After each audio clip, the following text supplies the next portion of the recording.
You're listening to the I Like That Story podcast, season number 2, episode number 1, The Brokers Book Club. Today's story brought to you by Evolution Consulting, nationwide image professionals for styling, speaking, and stage.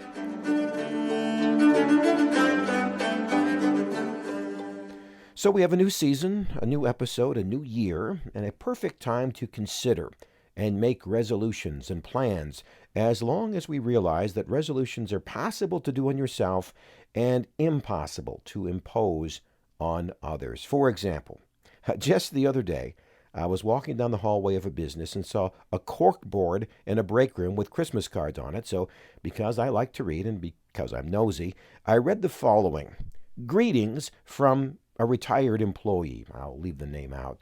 Now that I'm alone, I find myself in need of more friendships. Please contact me at the following address and phone number. If only it was that easy.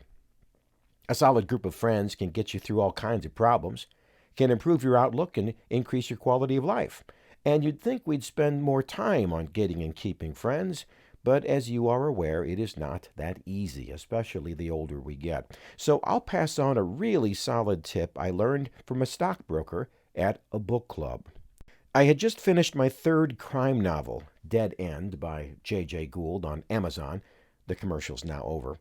Anyway, I was reading excerpts to a group of women, about 10 or so, that belonged to this book club. They were all fast friends, and they really seemed to be enjoying each other's company, and so I assumed that these friends who loved to read started this book club, and I was exactly backwards. A stockbroker, I'll call her Jean, lived in the Chicago area for most of her adult life when she was called home to take care of a sick parent, and after getting here, she realized that 1, both parents needed her, 2, she wanted to stay here and help them, 3, this would be a long-term commitment, and 4, that meant she would leave all of her friends behind in Chicago. Now, knowing how important these friends were, she decided she needed to make new friends as quickly and as many as possible. So, she stood up one day in church, a newcomer, and said, "I'm starting a women's book club. We will meet next Wednesday to pick the 10 books we'll read for the entire next year, and then decide when and where we will meet each month." Some women were intrigued. Most were skeptical. "I don't like reading that much." And Jean said, "Well, please, then don't come."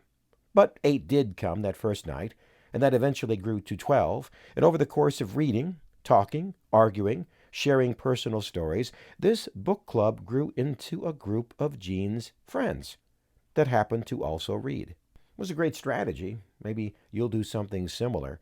If it's a resolution or goal or dream or desire of yours to make some new friends, you know already that it isn't quick or painless, or is it impossible.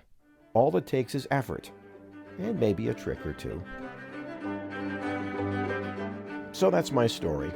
If you want to get a free newsletter that features a good story and 3 bad dad jokes, I email once a month an e-letter. Shoot me a message on my website, ilikethatstory.net, and I'll make sure you get them. Until next time, I'm Jeff Gould. God bless.